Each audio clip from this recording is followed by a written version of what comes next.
In the first episode, we meet a wholesaler trying to carry out an illegal beer trade. Yongju, who works at Jisong Liquor, the Lilica beer brand, steps in to stop the operation. She's a determined woman, dressed in a black uniform for special operations like this. The cheat tries to escape and hits her in the stomach, but her well-positioned team manages to catch him. After the successful mission, Yongju and her team gather at a bar to celebrate. A colleague tells the newcomer how Yongju turned the Lilica brand into a huge success in Busan over the last 6 years. He explains that when wholesalers delay payments or trade illegally, she dons her famous black suit and goes after them. She's known as Sniffer Yongju, famous for never failing. Meanwhile, the colleague tells Yongju that the president is arriving personally with an urgent order. The president wants information on Yoon Min-ju, the creator of a craft beer called In My Name, also known as Nero. Min-ju brews the beer on a small scale, employing local residents. While the board members enjoy the flavor, the president insists that Jisong acquire the brand or that Min-ju join the company immediately. Two managers, seemingly in competition, gather their teams to strategize. The head of the planning team asks about Bang Aryam, the star of the team, but she's busy meeting with a matchmaker, searching for the perfect husband. In parallel, we meet Chanwai, a free-spirited young man selling toast from a truck. He spots Min-ju's brewery and decides to enter. Though intimidated by Min-ju, Chanwai declares he's fallen in love with the beer and offers to work part-time in exchange for it. Min-ju, trusting his character, accepts. Chanwai also asks for a bottle to give to his older sister, who is actually Yongju, and later hands her the beer to try. Yongju instantly approves. In Chungcheong, we meet Min-ju's co-workers, two lively middle-aged women and a young woman named Juan, who is reserved, along with her husband. They form an unusual team. During lunch, Min-ju receives a message from Aryam with a proposal, but he blocks her, uninterested.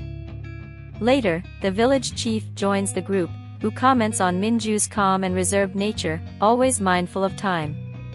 At night, Min-ju prepares to say goodbye to Mr. Kim and his wife, who are leaving to visit her hometown. Sensitive to emotions, Min-ju had already noticed Juan's good mood, and, showing his caring side, he gives them money for the trip. In return, Mr. Kim offers him some food. While Min-ju enjoys the peace of his home, Yongju goes out drinking with colleagues in Busan. When she returns, she takes care of the house and her grandmother, who is already asleep. The next morning, Min-ju receives a call from his half-brother, Min-ho, inviting him to his birthday. Before heading out, he asks Chanwai to watch his cat, Pato. Aryam and a colleague arrive at the brewery, and, upon seeing Chanwai, assume he's the owner. Aryam becomes interested in him, and Chanwai promises to discuss the proposal with Min-ju, clearing up the misunderstanding. Yongju is called to settle a dispute between Jisong employees and a competitor's staff. She manages to resolve it with the rival manager, who mentions Jisong's current struggles. At Min-ho's birthday, Min-ju notices that his father, a former general, is pressuring the boy, surrounded by military colleagues. Min-ju and his father argue about Min-ju's sensitivity, which his father sees as weakness. Min-ju defends himself, saying that being different is not a problem and that his father's judgment makes people hide who they are. A flashback shows Min-ju's mother's funeral, where his father was only concerned with his army friends. In response, Min-ju takes Min-ho to an amusement park to celebrate his birthday like a child. Nearby, Yongju is informed by her supervisor that the Busan branch will be closed and everyone will be laid off. The only hope is acquiring Nero beer, and Yongju decides not to give up. At the park, Min-ho sets his eyes on a giant teddy bear, but they need to score high in a shooting game to win it. Yongju overhears and decides to help, impressing them with her shooting skills while murmuring Nero and Min-ju. Min-ju senses her pain and holds her arm, realizing she's been holding back her sadness.